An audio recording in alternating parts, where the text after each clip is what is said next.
Hello, everybody, and I would like to thank my wonderful subscribers. Hello, everybody, and welcome to watching another Mr. Nightmare video. And today, it is going to be Mr. Nightmare 3 Disturbing True Winter Horror Stories. I am in, what is this place? What do I call it? I am in California, and in my area, we don't get snow. So I'm not gonna have any of those scary stories where I saw something in the snow. I can't have one of those moments. And besides that, I can't remember a lot of scary times that happened in the winter season. So, yeah. But anyway, let's just get right into it and see what happened to these people. How were they scared in winter? Kidnapping, mugging, murders, winter, it's cold. Let's do this. Story 1, Anonymous. Let's do it. For the clarity of this story, I must mention that I have a hearing disability that has made me hard of hearing. Wow, okay. I know that there are some things in life that I'll never understand. Right? But I still look back on this experience, wondering what could have happened and what I should have done differently. Okay. This all happened around a year ago. The holiday season had just rolled by, and I was settling down from traveling and all the get-togethers with family and friends. Okay. I live in a small suburban neighborhood that borders a forest in southern Quebec. It's a quiet area, as most of the residents are familiar with each other. Yeah. Which I honestly kind of prefer, as it adds a warmer atmosphere. I bet. Around winter, I like to take my dog Monty on walks in the local forest. Monty. He's a Rottweiler Husky mix, which is perfect for me since I enjoy going for runs from time to time. The forest has several trails, none of which are challenging for non-hikers. Yeah. I remember it being an afternoon. I had just finished having a late lunch and decided to burn the calories on a walk with Monty. As usual, my dog goes ballistic when we turn the corner on my street towards the forest entrance. It was relatively cold for a February day. A fresh blanket of snow lined the paths overnight, creating this nearly blank canvas. As usual, I let my dog off the leash so he could run around. Why? There were a few yellow patches, along with some boot prints in the snow, Never which signaled to me that dog. several people had already taken their dogs out earlier. Most people like to go on walks before noon, since the sun tends to set around 4 p.m., so I didn't expect to see anybody out at that time. After walking for around 30 minutes, we came to a fork in the path. I noticed that one of the paths hadn't been walked yet, so feeling semi-adventurous, I decided to take it. Okay. I have a pretty concrete memory of the trails, so I knew exactly where I was going. The trail led to a clearing, which was probably a good idea since I wanted to check out the outside. native birds with the binoculars I had gotten for Christmas. Ooh. I remember scanning the surroundings until I saw a strange shape along the tree line in the distance. When I focused my binoculars, I saw a blue tarp and what looked to be a makeshift shelter. Oh, no. As curious as I was to check it out, it was getting dark, and I wanted to get home. That's not Turning yours. around, Monty and I started walking back. As usual, he ran up ahead, but something seemed off in his behavior. What? He was much more alert and was sniffing the trail more than he would normally toss would from it? what I observed in the past. When I looked down at the trail, my eyes widened. What? There was a set of footprints in the snow, much larger than my own. I remember turning my boots over out of sheer confusion to compare them to the ones in the snow. The prints were different, which left me with even more questions. Somebody else There were came no this other way. forks in the trail, so whoever took it had to have passed me at some point. Or they're I hiding. figured they must have passed me while I was using my binoculars. At the time, it seemed like the most logical explanation, so I tried not to overthink it. At this point, it was significantly darker outside. I could still make out my surroundings. Oh no. As we were walking back, Monty stopped abruptly and started barking relentlessly in my direction. Nope. As I turned around, that's when I saw him. There was a man, probably around 6'4", wearing charcoal-colored snow pants and a white camo jacket only about a meter away from me. He didn't make any movements towards me. He just stood there with his hands in his coat pockets. I didn't recognize him from anybody in the neighborhood, so I assumed he must have been a hiker. You know everybody? He looked like he was muttering something to me, but I couldn't read his lips due to the lack of lighting and not knowing if he was speaking English or French, which are the two commonly spoken languages in Quebec. You're into the I felt like an idiot at that moment for not bringing my phone with me. So I ended up trying to communicate with him that I was hard of hearing and that it was getting late. I got back home around 4:30. By then, it was completely dark out. Walk away.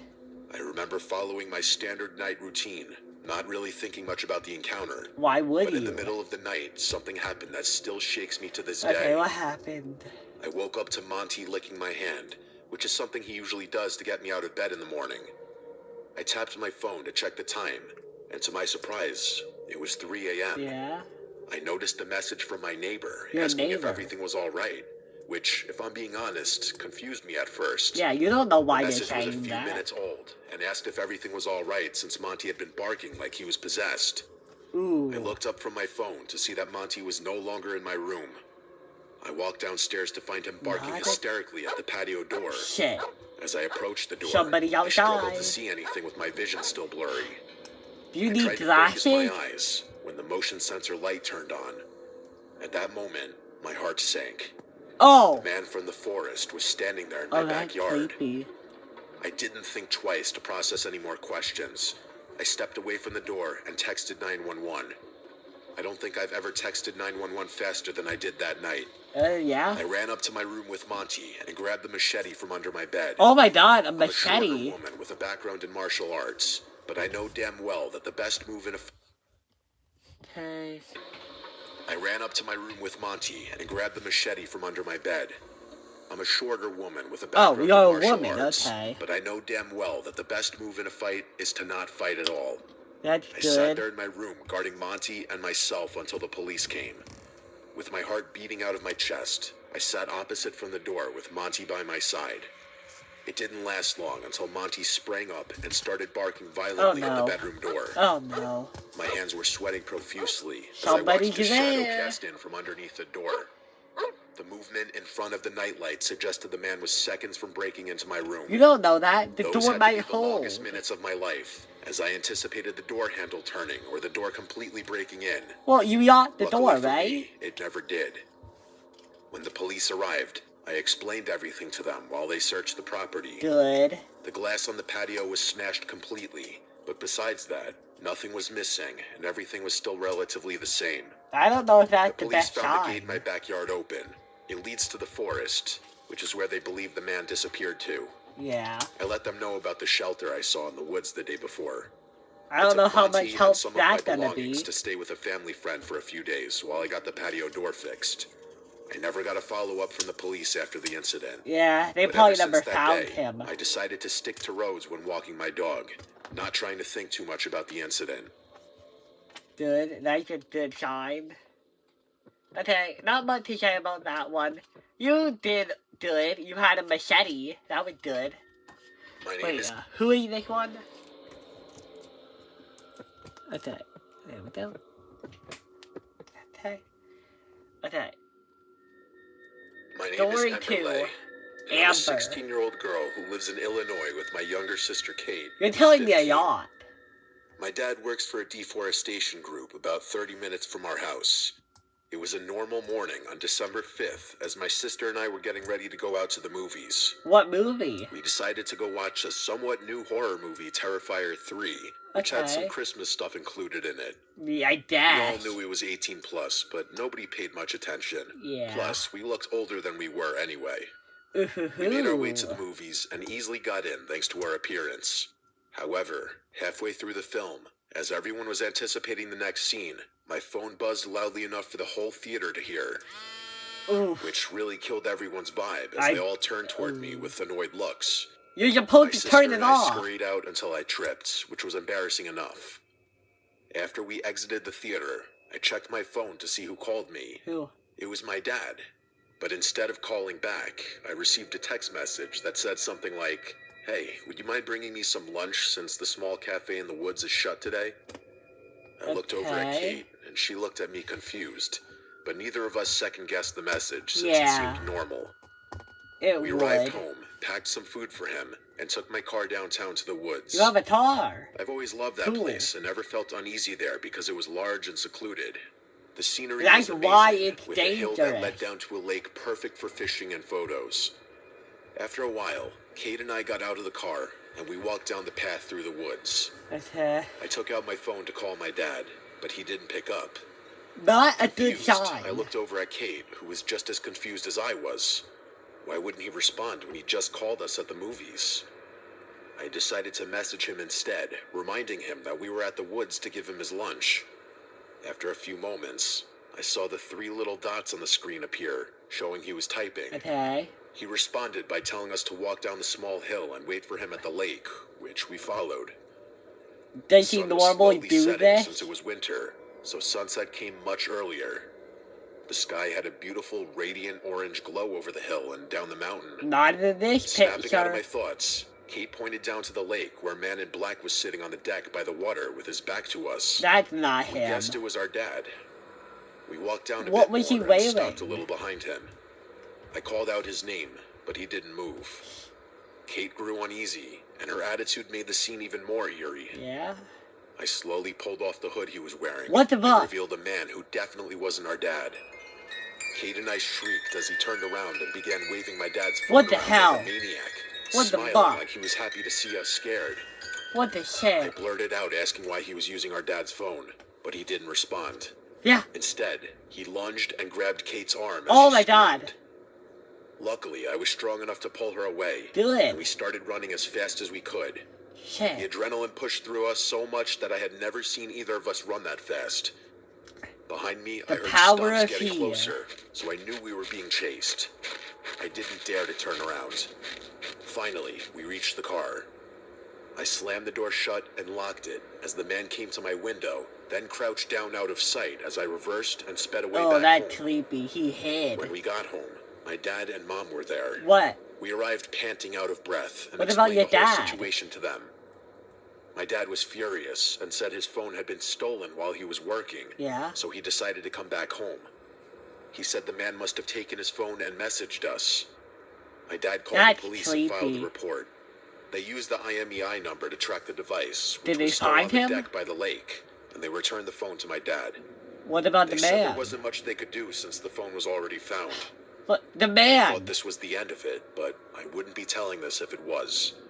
Okay. 6 hours later, around 1 a.m., What I got an happened? unknown message that said, "I like that your house is lit only by your bedroom TV." Ew. I immediately went cold and pale. I paused the TV and heard rustling That's outside my window. awful. My room was on the second floor. I shut my phone and listened. How would they know that? Slowly, I peeked through the blinds and saw the man smiling with a gun pointed Oh! at my window. I screamed and pulled away as glass shattered everywhere Oh across my shit. room. My parents ran in, followed by Kate. I screamed for them to crouch and told them the man was outside with a gun. When my dad went to check, the man was gone. Shit. Then we heard another loud bang and more glass breaking downstairs in the Oh kitchen. damn. He We blamed ran and locked the everything. bedroom as Kate called 911. My mom hugged us as we cried in fear. Throughout the whole situation, I kept wondering how he knew where we lived. The A few phone, moments maybe. later, the police arrived and searched the whole house, but nobody was there. Kate and I explained the situation again. Yeah. And one of the officers said they should check the car. Really? Surprisingly, a small air tag was found on my tire, which explained how the man knew where we lived Dang. and why he crouched before I sped out of the woods. The police told us they would patrol the streets and do everything they could to find the man. Good. A This few months proof. later, he still hadn't been found, but he never returned, Yeah. which I hope it stays that way. You're yucky. Me, Kate, and my parents are still traumatized by the situation. I But bet. mostly I felt stupid as the older sister for not being alarmed when the person didn't respond to calls and only responded through texts. I mean, I get All it I know though. is that I'll be more careful and never go to secluded places again, especially when I'm responsible for someone else's safety. I mean, yeah, but yeah, I get it, you know, like, you get a text message from your dad saying that he wants you to bring him food, you decide to be a good child and give him food, and it turns out, oh hey, your one method of communication was hijacked, and this guy was able to pose as your dad. Like, that's awful. Like, no, I get why you were, like, confused. And you had no way of knowing about the AirTag. The only thing I would say you're at fault for is, like, I don't know, like, getting close to the man. Because, like, that man, like, I don't know how much he looked like your dad, but, like, I don't know, like, your dad and him could not have looked identical. I think he was wearing a hoodie, but also, why would your sister pull off his hood? Like, if I was there, I would just be like, hey, Dad, I got your food. Dad. And I would just walk over to him and hand him the food. And then, like, what are you doing? Yeah, I don't know. Pulling down the hood is a bit weird. Also, you guys were incredibly lucky that he didn't shoot you. Because he had a gun and was aiming at your window. So either he just wanted to scare you, or he's a terrible shot. I hope it's the second one. Depends on how you want to look at it. Say. Shadorably by Paul O. Paulo. It was 2021. Okay. One word to describe my day? Horrible. Hectic. Work was a shit show. This was prime COVID time, so I was working from remember home. COVID. I was supposed to be meeting with my extended family upstate, and I ended up finally getting off a nearly 3-hour Zoom meeting for work a whole hour and a half after everyone else had already arrived at my parents' house. Yeah. And that didn't include the next 2 hours or so the trek up to their house would take me. I filled up 2 cups of coffee in my kitchen to take with me before leaving. God knew I'd need them. The second I opened my front door, I realized this drive would be more of a shit show than I had originally thought. Weather? The snow and wind had already picked up since earlier that evening, and the streets Do you were even barely have plowed. to go? The ground had at least 2 feet of snow already, and it was supposed to snow like this for a majority of the night. Ooh. I had to be driving under 25 on most residential roads. My car at the time was also a really old, crappy Hyundai, which wasn't ideal for extreme weather conditions at all. It didn't have anti-lock brakes either. Why? I'm a fast driver, though, so when I got on the highway, I raised my speed to 70, which was probably a lot faster than safe for the conditions. Okay. I finally arrived at my parents' house around 9. They had begun dinner without me, but thankfully weren't too far along. That's good. A few drinks and gift sharing later, I started to lose track of time. I got so caught up in seeing my relatives I hadn't spoken to in a while that I ended up basically forgetting I still have to drive home. You don't even have as most of my family had started to leave. Once I finally got in my car to leave, it was past midnight, and at least another foot of snow had accumulated on the ground. Okay. I was buzzed, but I figured I was sober enough to drive home. Not that I condone drinking and driving at all. Yeah, I was tired and simply wanted to get home. As I was heading towards the highway, I realized the roads were completely dead. What do you mean I dead? made the grave mistake of raising my speed to 40 down one particular road, because as I began to approach a bend in the road, I realized my car had gone into a skid. I tried not to panic, as this wasn't the first time I'd skidded. I started to steer into the skid and downshifted, but as I got even closer to the curve, and my car still wasn't slowing down, I started to panic. My car went straight off the side of the road and into a tree, and the airbag deployed. I was momentarily in shock from the force of the impact. Damn, we got a car accident. Unscathed. My car was ruined, though. The whole hood was buried in a bank of snow surrounding the tree I hit. Time to sleep with your parents. I was parents. pushing it back onto the road or anything like that. The first thing I did was phone my roadside assistance company. They said they'd send a truck to my location, but because of the horrible conditions, it could take up to 40 minutes for the truck to reach me. I was on a deserted road surrounded by forest and no houses for miles in either direction, so I decided to also call my parents and ask one of them to drive over and wait with me. Yeah. My dad said he'd get in his car and drive over, so then I hung up and waited. As I was sitting there, I began to hear something over the sound of the wind howling outside. Yeah. There were undeniably footsteps in the snow. I couldn't tell exactly from where, but they sounded somewhat distant. I opened the driver's side door and stepped out, looking over the roof of my car. Is it your dad? I wasn't hearing footsteps anymore. Instead, I was hearing some new sounds. Oh no. It was kind of hard to describe. What are they? But it sounded like some kind of wet slurping. Ew. I looked over to where I thought the sound was coming from, and I could see some movement by the tree line. Okay. It was dark as hell, though. A wolf, maybe? But I was pretty certain I was looking at a person. No? I called out, "Hello?" The sound stopped, but no one called back. No. I sat there for a few more seconds awkwardly, but no one ever responded or appeared to me. Just forget I about couldn't it. see any more movement either. I was officially freaked out. Yeah, So get I back got back in in the my car. car and locked the doors. Good. What couldn't have been a whole minute later, I heard footsteps in the snow again outside. Oh no. Then I heard something hitting the passenger side window. Oh! A rock or something was thrown at it. I couldn't see out the passenger side window because it was covered in snow. Shit. Or any of the windows for that matter. What? Once again, I opened the driver's side door and Why? stepped out of my car. Checking my immediate surroundings, I made a disturbing discovery. What?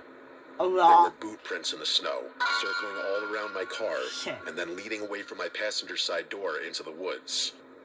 I felt sick to my stomach. Yeah. I also noticed there were drops of blood in the snow. Oh! I opened my driver's Oh, side door God. and then grabbed my 9mm out of the Oh, glove thank compartment. God. Clutching it in my right hand, I began to follow the prints leading into the woods. Why? At that moment, I was convinced someone out there was with me. Yeah, As I followed probably. the prints, the drops of blood began to grow larger.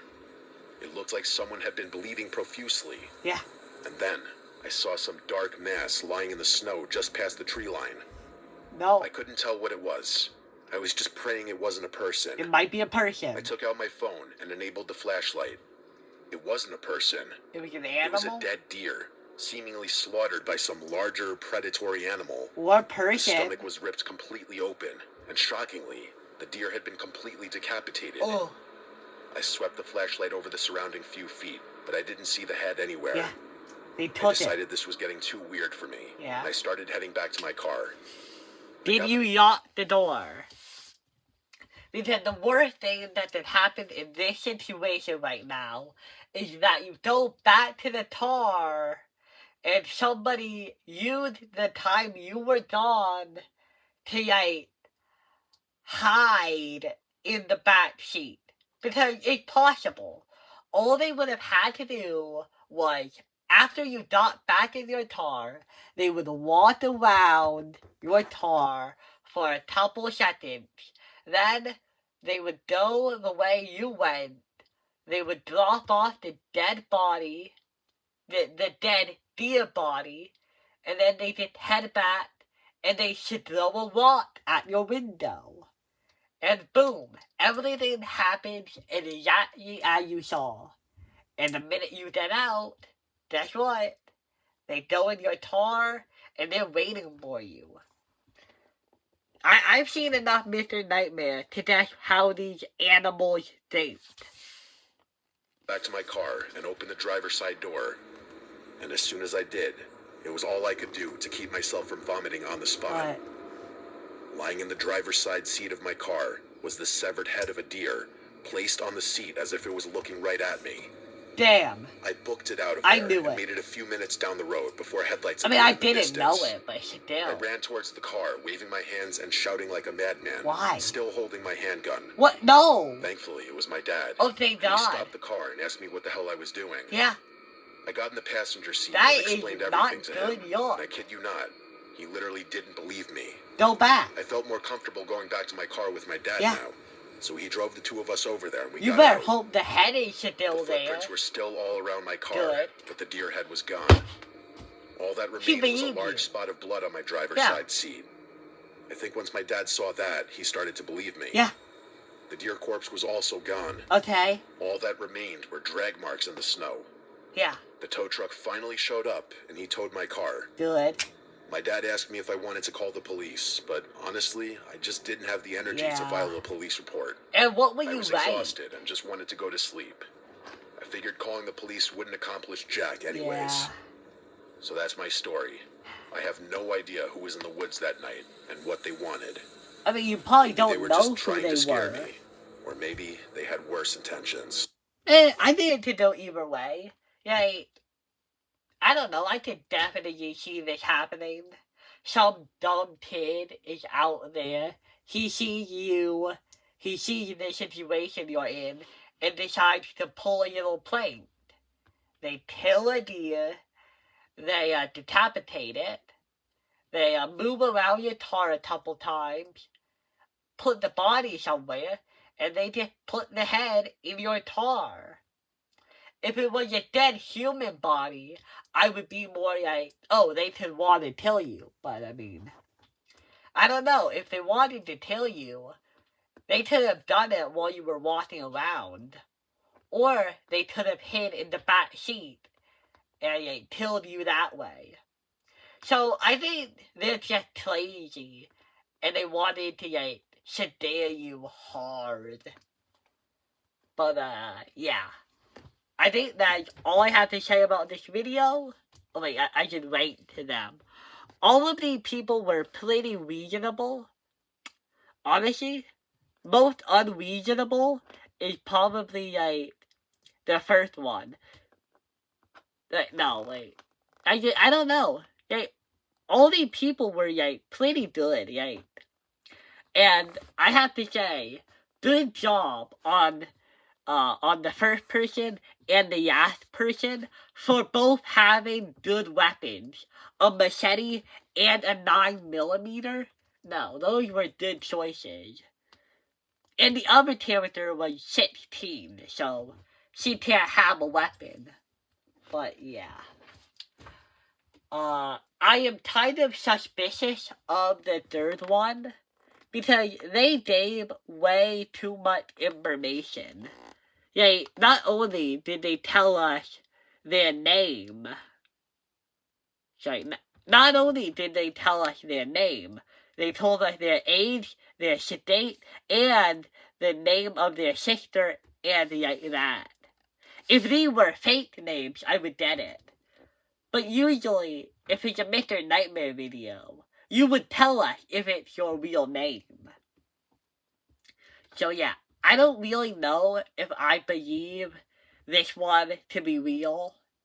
I mean, it could be real, but I don't know. It seems really extreme. He had a gun. An actual gun.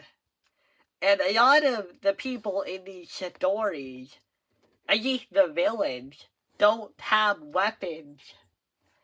So, yeah.